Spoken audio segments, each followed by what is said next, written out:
मैं आपको कलियों वाली कुर्ती कटिंग के कुछ ऐसे टिप्स बताऊंगी जो आपके बहुत ही काम आएंगे। तो आपका ज्यादा टाइम ना लेते हुए हम शुरू करते हैं। तो सबसे पहले मैंने ये फैब्रिक लिया है, ये लगभग 3 मीटर फैब्रिक है। इसे मैंने इस तरीके से डबल फोल्ड करके रख लिया है। जैसे फैब्रिक की जितनी चौड़ाई होती है ना, उसे हमने सिर्फ डबल फोल्ड करके रखना है। ये फ्रंट और बैक मैं एक साथ कट कर रही हूँ, इसीलिए मैंने दोनों को रखा। ये बैक साइड होगी हमारी डबल फोल्ड करके, और ये फ्रंट साइड होगी हमारी डबल फोल्ड करके। ये देखिए, एक दो बैक साइड के, और ये फ्रंट के एक दो। ऐसे आपने फैब्रिक को डबल फोल्ड करके रख लेना है। और अब पहली जो सेंटर वाली 2 कलियां होगी वो हमने यहाँ से निकालनी है, बैक के सेंटर की भी और फ्रंट के सेंटर की भी। यहाँ से हमारी सेंटर वाली 2 कलियां निकलेंगी बंद वाली साइड से। यहाँ से हम ऊपर से लगभग 1.5 इंच पे मार्क करेंगे। ऊपर ना पहले हम एक सीधा मार्क कर लेते हैं फैब्रिक को सीधा करने के लिए। इस कुर्ती का जो साइज है ना, वो मैं आपको बाद में बताऊंगी, पहले हम कलियां कट करेंगे। तो यहाँ ऊपर से मैं लगभग 1.5 इंच पे मार्क कर रही हूँ। तो ये जो कली की चौड़ाई है ना, हमारे पास टोटल 3 इंच आ जाएगी। और जब ये रेडी होगी सिलाइयों के बाद, तो ये 2.5 इंच तैयार आएगी। दो दो पैर ये सिलाइयों में दब जाती है। अब हमने ऊपर से 1.5 इंच लिया है ना, तो अब हम पहले कुर्ती की लेंथ को मार्क करेंगे, जितनी भी हमें लेंथ लेनी है। तो ऊपर वाली साइड में ऐसे इंची टेप को रखेंगे और नीचे अपनी लेंथ को ऐसे मार्क कर लेंगे। मान लीजिए हमने 44 इंचेस रेडी करनी है कुर्ती की लेंथ, तो हम यहाँ 44 पे भी मार्क करेंगे और यहाँ लगभग 1.5 इंच ज्यादा लेंगे, 45.5 पे हम ऐसे मार्क करेंगे। तो इनको भी हमने ऐसे ही सीधा सीधा मार्क कर लेना है, 44 को भी और 45.5 को भी। तो ऊपर से जो कली की चौड़ाई रखी है वो हमने 3 इंच रखी है, तो नीचे कम से कम हम 9 इंच चौड़ाई रखेंगे। 9 इंच चौड़ाई रखने के लिए हम यहाँ पे 10 इंच पे मार्क करेंगे, यानी कि फैब्रिक को डबल फोल्ड किया तो यहाँ पे 5 इंच पे मार्क करेंगे। नीचे से कली की चौड़ाई यहाँ पे 10 इंच आ जाएगी। जब ये सिलाइयों में दबेगी तो ये 9 इंच ही रेडी आ जाएगी। अब हमने जो अगली कलियां कट करनी है, उसकी जो ऊपर वाली साइड है वो इस तरफ आएगी। कलियां ऐसे ऑपोजिट साइड में कटती हैं, एक तरफ चौड़ाई ज्यादा आती है, एक तरफ कम आती है। तो यहाँ पे आपको कोई भी कंफ्यूजन ना हो, इसलिए मैं आपको क्लियर कर देती हूँ। ये जो 1.5 इंच हमने मार्क किया ना, टोटल हमारे पास 3 इंच ही है कली का ऊपर का हिस्सा, क्योंकि ये डबल फोल्ड करके फैब्रिक को रखा है, इसलिए मैंने 1.5 इंच मार्क किया है यहाँ पे। तो यहाँ पे तो हमारे पास फैब्रिक सिंगल फोल्ड ही है, डबल फोल्ड नहीं है, इसलिए हमने यहाँ पे 3 इंच पूरा मार्क करना है। ठीक है। अब हमने ना ये 5 इंच वाले मार्क को ना ऊपर 1.5 इंच वाले मार्क से ऐसे मिला देना है इंची टेप के साथ, और इसको ना बिल्कुल अपने इंची टेप के साथ साथ मार्क कर लेना है। ये वाली मार्किंग को ना अब हम थोड़ा सा डार्क कर लेते हैं। तो नीचे वाली कली के साथ हमने 3 इंच वाला मार्क किया ना कली का ऊपरी हिस्सा, अब हम ऊपर वाली साइड से कली का निचला हिस्सा मार्क करेंगे 10 इंच। तो पहली कली के लिए हमने 5 इंच मार्क किया था, क्योंकि हमने फैब्रिक को डबल फोल्ड करके रखा था। ये फैब्रिक सिंगल फोल्ड में है, इसलिए हम 10 इंच पूरा मार्क करेंगे। अब हम ये वाले मार्क को ना नीचे वाले 3 इंच वाले मार्क से ऐसे मिला देंगे। तो ऐसे 3 इंच वाले मार्क को ना हमने ऊपर वाली साइड 10 इंच वाले मार्क से ऐसे मिला दिया है। तो अब हम फिर से 10 इंच के साथ 3 इंच ऐसे मार्क करेंगे कली का ऊपरी हिस्सा। तो ऊपर वाली साइड हमने 3 इंच मार्क किया, अब हम नीचे वाली साइड में यहाँ पे 10 इंच मार्क करेंगे इस तरीके से। अब हम ये 10 इंच वाले मार्क को ऊपर 3 इंच वाले मार्क से ऐसे मिला देंगे। तो ऐसे सारी कलियां हमारी ड्रॉ हो चुकी हैं, 5 कलियां फ्रंट की और 5 कलियां बैक की। ये एक कली फ्रंट की और ये एक कली बैक की। ये 2 कलियां फ्रंट की और 2 कलियां बैक की। ये भी 2 कलियां फ्रंट की और 2 कलियां बैक की। तो इसी तरीके से हमें कलियों को ऑपोजिट साइड में कट करना होता है। तो अब हम अपनी कलियों को कट करेंगे, जैसे हमने मार्किंग की है ना कलियों की, वैसे ही हम इनको कट करेंगे। तो पहले ऊपर से हम इसको सीधा कर लेते हैं। तो ये फ्रंट और बैक की दोनों कलियां एक साथ ही कट रही हैं। यहाँ से भी अब हम फैब्रिक को सीधा कट कर लेते हैं। तो ये 2 कलियां हमारी कट हो गई हैं। ये देखिए, ये ऊपर से 3 इंच ही आई है सेंटर वाली कली, और नीचे से 10 इंच। अब हम इन्हें इकट्ठा कर देते हैं।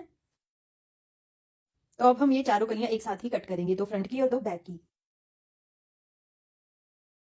तो ये देखिए, ये हमारी 4 कलियां हो गई हैं, 2 आगे की और 2 पीछे की। तो अब हम इनको भी इकट्ठा कर देते हैं। ये देखिए, ये कली ऊपर से 3 इंच है और नीचे से 10 इंच है। तो ऐसे ही हमें ये वाली भी 4 कलियां ऐसे ही एक साथ ही कट करनी है। तो ये लास्ट वाली 4 कलियां भी हमारी ऐसे कट हो गई हैं। टोटल हमारे पास 10 कलियां हो गई हैं, 5 आगे की और 5 पीछे की। अगर तो ये 5 कलियों में आपका चेस्ट का साइज और तीरे का साइज पूरा आ जाता है, तब तो ठीक है। अगर नहीं पूरा आता है, साइज ज्यादा बड़ा है, तो आप ये साइड वाले मार्जिन को भी इसके साथ जोड़ सकते हो। क्योंकि ये जो साइड वाला मार्जिन है ना, ये भी एक कली की शेप में कटा है। बस इसका नीचे वाला ये जो मार्जिन है ना 10 इंच वाला, ये थोड़ा कम है। ऊपर से ये कली की शेप में ही आई है, 2.5-3 इंच। ये देखिए, तो आप इस वाले मार्जिन को भी कलियों के साथ जोड़ सकते हो। ये जैसे 4 पार्ट है ना, तो 2 आगे अटैच कर लीजिए, 2 पीछे अटैच कर लीजिए। लेकिन ये जो मार्जिन है ना, ये आपको साइडों में ही अटैच करना है। सेंटर में आपको पहले कलियां अटैच करनी है, और अगर ये वाला मार्जिन अटैच करने के बाद भी नहीं आपका साइज पूरा आ रहा, तो आपको फैब्रिक ज्यादा लेना पड़ेगा और कलियां ज्यादा कट करनी पड़ेगी। बस आपने ऐसे ही ऑपोजिट साइड में कलियां कट करनी है। तो ये जो 2 मेन कलियां है ना हमारी, ये सेंटर की कलियां हैं, एक आगे की सेंटर की और एक पीछे की सेंटर की। तो ये 5 फ्रंट की कलियां ऐसे आ जाएगी। सेंटर वाली कली के साइड में हमने 2-2 कलियां ऐसे अटैच कर देनी है। अगर 5 कलियां स्टिच करने के बाद भी आपका साइज नहीं पूरा आ रहा है तीरे का या चेस्ट का, तो आपने ये साइड वाले मार्जिन को भी दोनों साइडों में ऐसे स्टिच कर देना है, जो मैंने आपको बताया कि साइडों में इनको स्टिच करना है, सेंटर में नहीं स्टिच करना है। तो ये दोनों मार्जिन वाली कलियां दोनों साइड पे ऐसे स्टिच हो जाएंगी। इससे आपका फ्लेयर भी बढ़ जाएगा और आपके पास मार्जिन भी पूरा हो जाएगा, तीरे का भी और चेस्ट का भी। तो बस ऐसे ही हमने इनको स्टिच कर लेना है। तो ये सेंटर वाली कली को हम ऐसे सीधा करके रखेंगे और दूसरी वाली कली को इसके ऊपर ऐसे उल्टा करके रखेंगे। दोनों को बिल्कुल बराबर रखेंगे और ऊपर वाली साइड से ना यहाँ पे सिलाई लगाना शुरू करेंगे। 2-2 पैर का मार्जिन लेना है हमें इस तरीके से, और सीधी सीधी सिलाई लगा देनी है।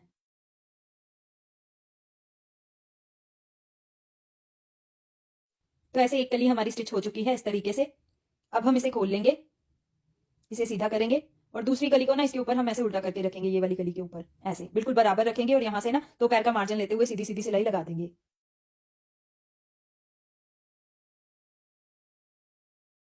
तो ये वाली कली भी हमारी ऐसे स्टिच हो चुकी है। तो दो एक तरफ की कलियां हमारी ऐसे स्टिच हो गई हैं। अब हमने दूसरी तरफ की भी कलियों को ऐसे ही स्टिच कर लेना है। तो ये 5 कलियां हमारी ऐसे स्टिच हो गई हैं। ये देखिए 1, 2, 3, 4 और 5। और अब हमने ना इन दोनों के साइडों में ना मार्जिन वाली कली को भी ऐसे स्टिच कर देना है। तो ये मार्जिन वाली कली को ना हम इसके ऊपर ऐसे उल्टा करके रखेंगे। तो यहाँ पे ये आपने ध्यान में रखना है, ये जो मार्जिन वाली कलियां है ना, दोनों को हमने एंड में ही स्टिच करना है। एंड में इस तरफ भी, एंड में ही इस तरफ में ही।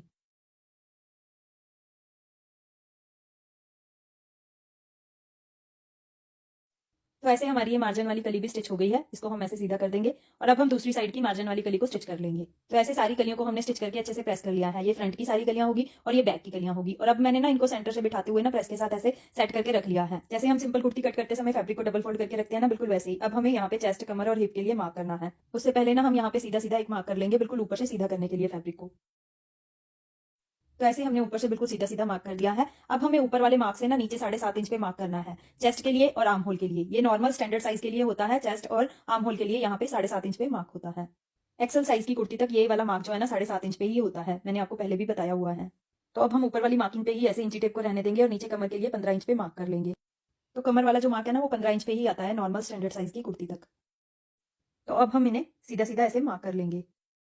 तो जैसे मैंने आपको बताया कि हमारी ये 5 कलियां आगे की हैं और 5 कलियां पीछे की हैं। और ये जो 2 कलियां हमने साइड में अटैच की है ना, ये एक्स्ट्रा मार्जिन के लिए अटैच की हैं। अगर हमारा तीरा और चेस्ट का साइज इन 5 कलियों में पूरा नहीं होता है, तब तो हमें ये वाला मार्जिन अटैच करने की जरूरत है। अगर हमारा तीरा और चेस्ट का साइज इन्हीं 5 कलियों में पूरा आ जाता है, तब हमें ये वाला मार्जिन अटैच करने की कोई जरूरत नहीं है। तीरे के बिना आपने चेस्ट